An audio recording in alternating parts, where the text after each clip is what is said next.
ताईंनो, आता मी तांदूळ भिजवले होते, चिंचा भिजवल्या होत्या ना, ते मिक्सरमधून काढलं. तर आपण करू आता चिंचोणी. पुरणपोळ्यासोबत माहीत आहे का, चिंचोणी खूप आवडीनं खातात बरेच जण. आणि प्रत्येकाची आवड निवड वेगळी असते. कोणी दुधासोबत खाते पुरणपोळी, तर कधी कोणी दह्यासोबत, तर कोणी तुपासोबत. तर आमच्या इथं माहीत आहे का, चिंचोणीसोबत पुरणपोळी खातात. चला तर चिंचोणी करते मी आता, तुम्हाला पण दाखवते. हाय माझ्या ताईंनो, सगळ्याजणी कशा आहात? तर हे डाळ पाहून तुम्हाला वाटलं असेल की पुरणपोळ्या करते म्हणून. तर हो, आज करत आहे मी पुरणपोळ्या. आणि ते पण पावणे 2 घंट्यामध्ये कसा स्वयंपाक करते मी, हे सगळं तुमच्यासोबत शेअर करते मी. आणि आपण म्हणतो दिवस लागते, पूर्ण दिवस लागते, पण नाही ताईंनो. पाहाल तुम्ही. सकाळी सगळ्यात प्रथम मी एका वाटीमध्ये तांदूळ भिजवले आणि एका वाटीमध्ये चिंच भिजवल्या. कारण की आपल्याला चिंचोणी करायचं होतं पुरणपोळीसोबत. चिंचोणी आणि पुरणपोळी हे कॉम्बिनेशन एकदम मस्त आहे ताईंनो. आणि ते भिजवल्यानंतर मी डाळ पण टाकली होती. हातोहात डाळ टाकल्यानंतर मग डाळ पण शिजली आपली. आणि हे घरची डाळ आहे ना, त्या ताई घरची डाळ असल्यामुळे पिवळसरपणा कमी आहे. दुकानातली आपण आणली ताईंनो, एकदम पिवळी डाळ असते. तर त्याच्यामुळे थोडाफार फरक पडतेच घरचा आणि बाहेरच्या डाळीचा. तर ते पाहू शकता तुम्ही, पूर्ण मी त्याचं पाणी काढलं. तर आपलं ताईंनो पुरण छान झालं, हे बघा. म्हणजे शिजवलं मी चांगलं साखर वगैरे टाकून. हे साखर टाकून छान पुरण होऊ दिलं. हे टाकलं गुळामध्ये, कारण की शुगरवाल्यांना कसं साखर खूप हेवी होते. त्याच्यामुळे मग थोडासा गूळ टाकून, मग थोडंसं काहीतरी गूळ पाहिजे ना, त्याच्यामुळे मग मी हे गुळाचं पुरण केलं. आता हे जवळजवळ याला 3 घंटे झाले ताईंनो. तांदूळ पण चांगले भिजले आपली चिंचोणीसाठी आणि चिंचा पण छान मुरल्या. आता हे माहीत आहे का, दोन्ही मी मिक्सरमधून काढते आणि सोबतच काढते मी. ताईंनो, आता मी तांदूळ भिजवले होते, चिंचा भिजवल्या होत्या ना, ते मिक्सरमधून काढलं. तर आपण करू आता चिंचोणी. पुरणपोळ्यासोबत माहीत आहे का, चिंचोणी खूप आवडीनं खातात बरेच जण. आणि प्रत्येकाची आवड निवड वेगळी असते. कोणी दुधासोबत खाते पुरणपोळी, तर कधी कोणी दह्यासोबत, तर कोणी तुपासोबत. तर आमच्या इथं माहीत आहे का, चिंचोणीसोबत पुरणपोळी खातात. चला तर चिंचोणी करते मी आता, तुम्हाला पण दाखवते. याच्यामध्ये टाकलं मी तूप आणि हे टाकलं मी आता खोबऱ्याचे काप करून. आणि चिंचोणीला माहिती आहे का ताईंनो, खोबरापेक्षा खोबऱ्याचे कापच टाकतात आणि छान वाटतात ते दाताखाली आले की. हे मिक्सरमधून काढलेलं तांदूळ आणि चिंचेचं पाणी आहे. आता हे खोबरं लाल झालं ना, तर आपण टाकू.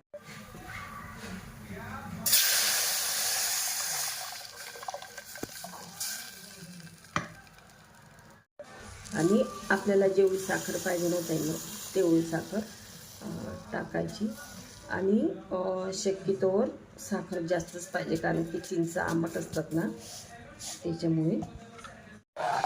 आता मी फिरवायची आणि लक्ष द्यावं लागतं ताईंनो याच्याकडे, कारण की याचं माहीत आहे का, उकळी आली की वर जाते, पूर्ण खाली पडते. त्याच्यामुळे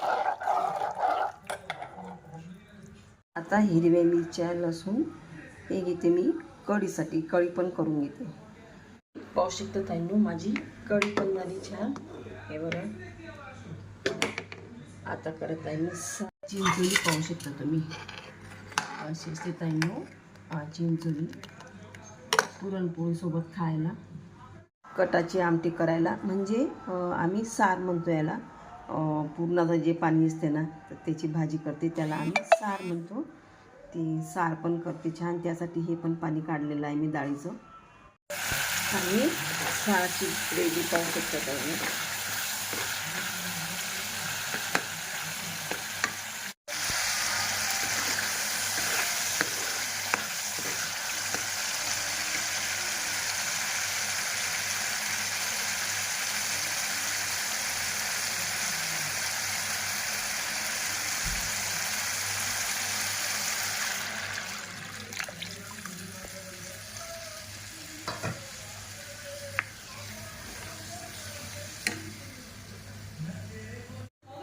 ताईंनो आपली छान कटाची आमटी पण झाली आणि कढी पण झाली. आता करते मूगवडी आणि नंतर मग करते पुरणपोळ्या. आणि तुम्ही पाहू शकता ताईंनो माझे भजे चालू आहेत. आता साळ झाला, कढी झाली, चिंचोणी झाली. आता करत आहे भजी आणि मूगवडे आणि नंतर करत आहे पुरणपोळ्या. आणि मूगवड्यासाठी छान डाळ पण धुवून ठेवली मी. मस्त मूगवडे करते आणि भजे पण करते. कांदा भजी केले मी, त्याच्यामुळे ते असे लांब लांब दिसत आहेत.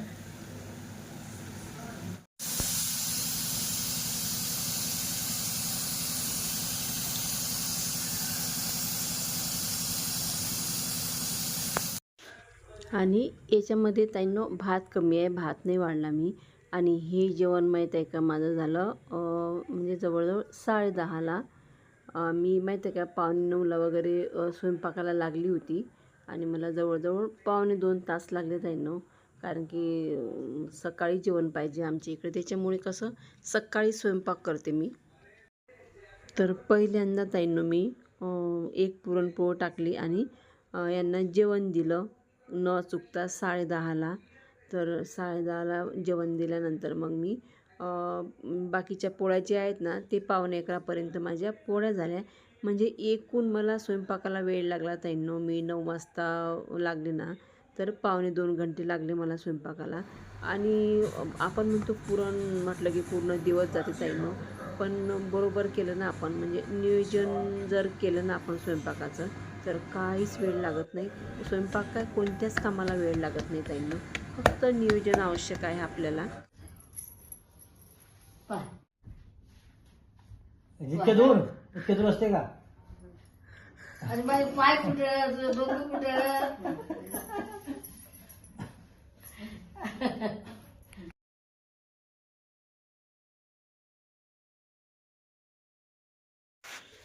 आणि छान जेवण झालं ताईंनो आमचं. पुरणपोळीचं अप्रतिम स्वयंपाक झाला होता.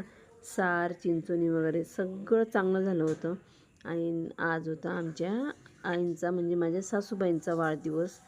तर ते पण छोटंसं का होईना सेलिब्रेट केलं आम्ही त्यांचा वाढदिवस.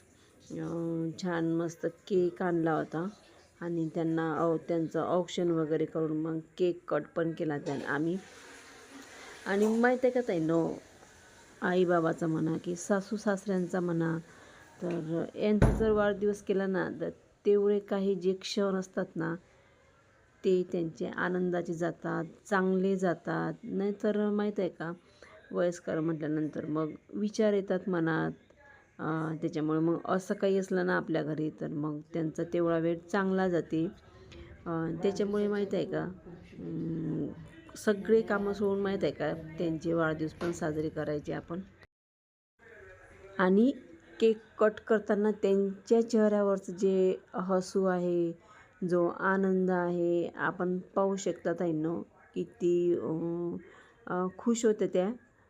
आणि आपल्याला माहीत आहे का हेच पाहिजे असते वयस्कर माणसांचं. कारण की त्यांचे वाढदिवस वगैरे साजरे केले किंवा मग आपले वाढदिवस तेव्हाच मग कसं त्यांना चांगलं वाटते आणि आपण पण त्यांना वेळ देतो. तर हे खरोखर सगळ्यांनीच करायला पाहिजे न चुकता. तर असो, आम्ही आज बाहेर पण जाणार होतो ताईंनो, पण पाऊस एवढा आला होता ना, खूप पाऊस आला होता. त्याच्यामुळे मग आम्ही बाहेर जायचं कॅन्सल केलं. मग खूप वेळपर्यंत पाऊस चालला, त्याच्यामुळे मग कॅन्सल केलं बाहेर जायचं. पण असो, वाढदिवस म्हटलं की मग छोटा का होईना तो वाढदिवस असते. अशा प्रकारे झाला ताईंनो आमच्या आईचा वाढदिवस. नंतर खूप उशिरा पाऊस उघडला ताईंनो. नंतर गेलो मग आम्ही माझ्या जेठाकडे. निघतो आता, निघतो बेटा. वेळ झालाय ना. आता 5 मिनिटात निघतो बेटा. हो बेटा, येतो लवकर येतो. नाही पाऊस नाही, पाऊस बंद झाला.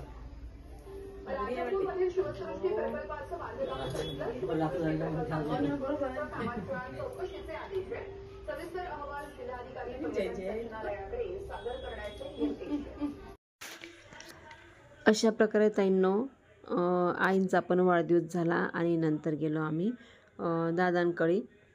तिथे पण जाणं आवश्यक होतं आम्हाला. 2-3 दिवसापासून जाणंच नव्हतं झालं आमचं, कारण की दादा रिटायर झाले पोलीस डिपार्टमेंटमधून. त्याच्यामुळे मग त्यांना पण पुढील वाटचालीसाठी शुभेच्छा देणं पण आवश्यक होतं. त्यांचा पुढचा जीवन प्रवास पण सुखाचा जावो, आनंदाचा जावो, याच्यासाठी पण आम्ही शुभेच्छा द्यायला गेलो होतो.